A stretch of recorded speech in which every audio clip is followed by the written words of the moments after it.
Sahabat Kabari, senang sekali kita dapat bertemu kembali.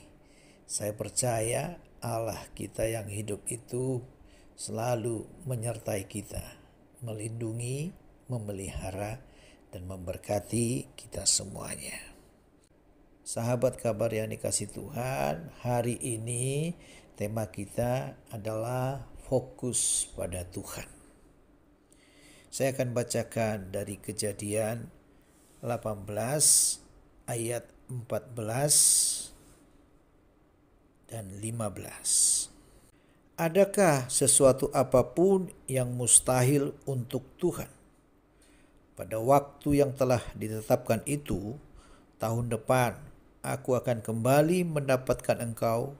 Pada waktu itulah Sarah mempunyai seorang anak laki-laki. Lalu Sarah menyangkal, katanya, aku tidak tertawa sebab ia takut, tetapi firman Tuhan, tidak, memang engkau tertawa. Sahabat kabar yang dikasih Tuhan, kalau kita melihat Kejadian pasal 18 ini berbicara mengenai Allah mengulangi menjanjikan seorang anak laki-laki kepada Abraham. Sebab di pasal 17 Allah telah berjanji kepada Abraham untuk memberikan seorang anak laki-laki yang bernama Ishak. Ayat 15, selanjutnya Allah berfirman kepada Abraham tentang istrimu Sarai, janganlah engkau menyebut dia lagi Sarai, tetapi Sarah, itulah namanya. Aku akan memberkatinya dan daripadanya juga aku akan memberikan kepadamu seorang anak laki-laki, bahkan aku akan memberkatinya sehingga ia menjadi ibu bangsa-bangsa, raja bangsa-bangsa akan lahir daripadanya.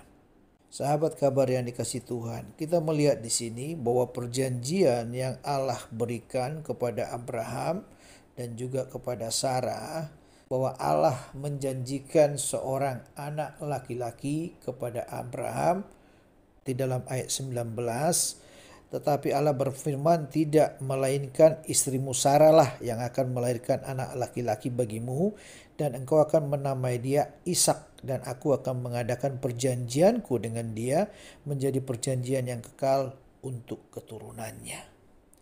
Jelas dikatakan Tuhan di sini bahwa anak yang laki-laki yang dimaksud adalah Ishak, dan anak laki-laki itu yang nanti yang akan menjadi anak perjanjian. Tetapi kalau kita melihat, kita mengamati situasi kondisi daripada Abraham dan Sarah pada waktu itu, di mana dikatakan dalam Kejadian 17 ayat 17, lalu tertunduklah Abraham dan tertawa serta berkata dalam hatinya, mungkinkah bagi seorang yang berumur 100 tahun dilahirkan seorang anak, dan mungkinkah Sarah yang telah berumur 90 tahun itu melahirkan seorang anak? Sarah mendengar itu, dia juga tertawa. Kita kembali kepada Kejadian 18 ayat 14 tadi, dikatakan, adakah sesuatu apapun yang mustahil untuk Tuhan? Kenapa Tuhan menanyakan hal seperti ini?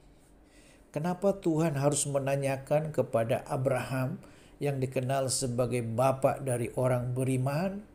Kenapa Tuhan harus bertanya kepada Abraham yang begitu percaya kepada Tuhan?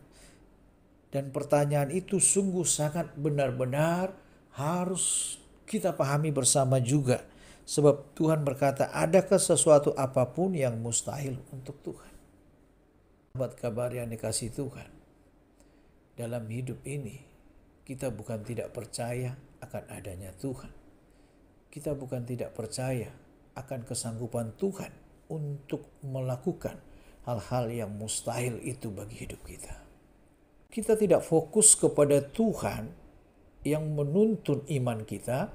Kita tidak fokus kepada Tuhan yang membawa kita untuk senantiasa percaya kepada firman-Nya. Tetapi kita fokus kepada diri kita sendiri, kepada situasi kondisi yang sedang terjadi dalam kehidupan kita. Demikian juga dengan Abraham dan Sarah.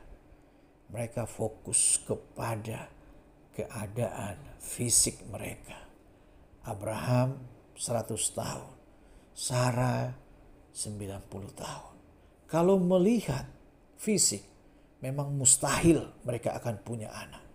Tetapi yang Tuhan mau adalah fokuslah kepada Tuhan yang menjanjikan tahun depan bahwa Abraham dan Sarah akan memiliki anak. Kalau Tuhan sudah berjanji, maka Tuhan pasti akan menggenapinya. Tuhan punya cara untuk menolong. Tuhan punya cara untuk menggenapi firman-Nya.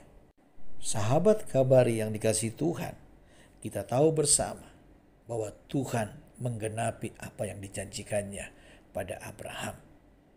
Mereka benar-benar mendapatkan Ishak, seorang anak laki-laki yang dijanjikan Tuhan dalam kehidupan Abraham dan Sarah.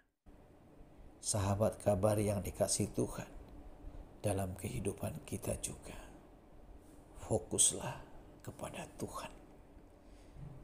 Sebab Tuhan punya cara untuk menolong kita.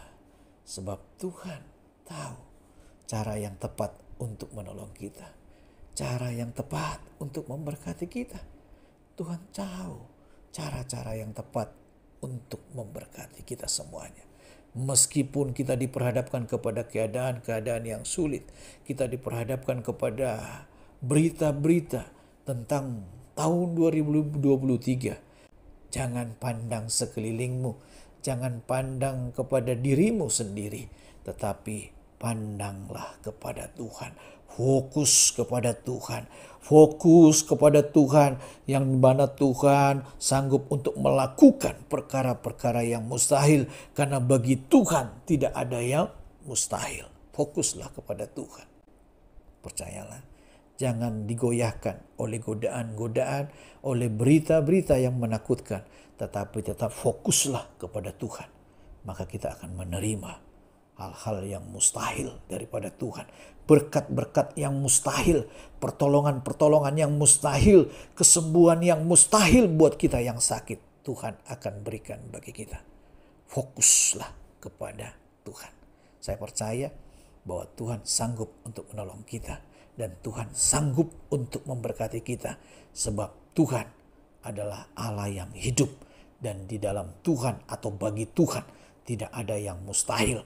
Dia sungguh sangat sanggup untuk menggenapi janjinya, untuk menggenapi firman-Nya, untuk memberkati kita semuanya. Amin. Mari kita berdoa. Bapa di surga, kami sangat mengucap syukur kepadamu buat kebenaran firman-Mu Tuhan. Biarlah kebenaran firman-Mu ini Tuhan membangkitkan iman percaya kami dan membuat kami untuk tetap fokus kepada Tuhan. Kami percaya Tuhan bahwa bagi Tuhan tidak ada yang mustahil. Kami mau hidup di dalam Engkau. Kami mau fokus kepadamu Tuhan. Kami mau Tuhan tetap mata kami terarah kepada Tuhan yang menuntun kami, yang membawa iman kami, yang membawa kepercayaan kami sampai kami memperoleh hal-hal yang mustahil itu dalam kehidupan kami. Kami yakin dan percaya bahwa Tuhan pasti menolong, menyembuhkan dan memberkati kami dalam nama Tuhan Yesus. Haleluya. Amin.